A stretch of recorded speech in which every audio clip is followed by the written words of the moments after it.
Yellow. Today I would like to talk about a case for a reasonable gun regulation idea.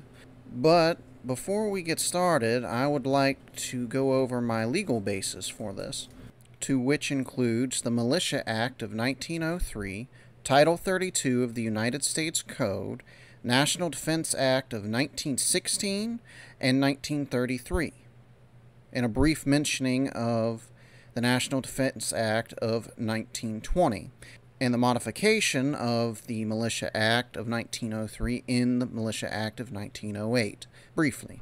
I will be also using the Second Amendment itself as part of my case for a reasonable gun regulation idea. Now, a quick reciting of the Second Amendment is necessary. Now, let's begin. A well-regulated militia being necessary to the security of a free state, the right of the people to keep and bear arms shall not be infringed. So let's break this down, starting with a well-regulated militia. Does such regulation exist? Yes. Let's start with the Militia Act of 1903, which raised the standard of the various state militias to that of the regular army, and classified the militia as organized militia and unorganized militia. The organized militia being the state militias and the naval militia.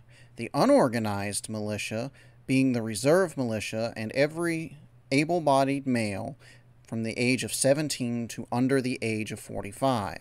The Militia Act of 1903 was later modified in the Militia Act of 1908. The Militia Act of 1903 and 1908 also set the grounds in which the state militia can be called into federal service. However, this National Guard was still very much a reserve military force for the states themselves. The act was later modified in the National Defense Act of 1916, which increased training days and replaced a federal subsidy with regular budget allotment.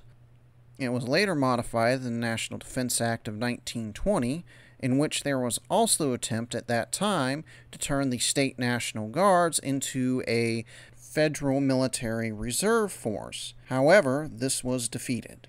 During the National Defense Act of 1933, the National Guard was reformed into the National Guard we know now, which is a hybrid state-federal reserve military force.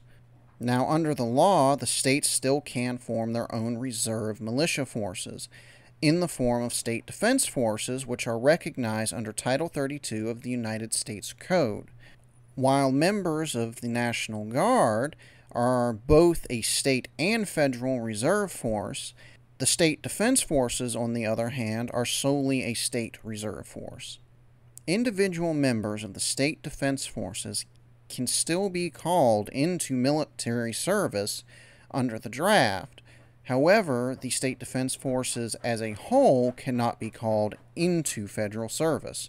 Some states have not established a state defense forces, while others have. Some have established them and then disbanded them as well. As to the next part, being necessary to the security of a free state, I completely agree. Now then, the right of the people to keep and bear arms shall not be infringed. Now, most people find getting a license for a handgun to be reasonable and not an infringement upon your rights. An infringement of one's rights usually represents being completely denied that right. I'm not suggesting a ban by any means, but rifles are a lot more powerful than a handgun.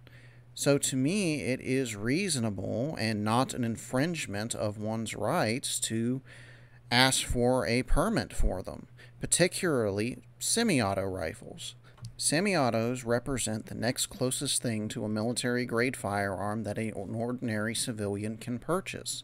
Thus, since every able-bodied male from the age of 17 to under the age of 45 is part of the unorganized militia, the reserve militia force of the United States, it is essential that people should be able to gain access to these semi-auto firearms. What I am saying is that restrictions are reasonable, as so long as they do not completely bar an ability of the people to access these firearms within reason. As such, based on the previous information given, I feel it is within reason to require a firearms permit for semi-automatic rifles, which would simply be a permit, filing fees, a safety class, and a mandatory rifle proficiency course. The exceptions being that current and former members of the U.S. military, whether they be active or part of the reserve, on the state or federal level, should only be required to provide the filing fee for the permit and take the safety course.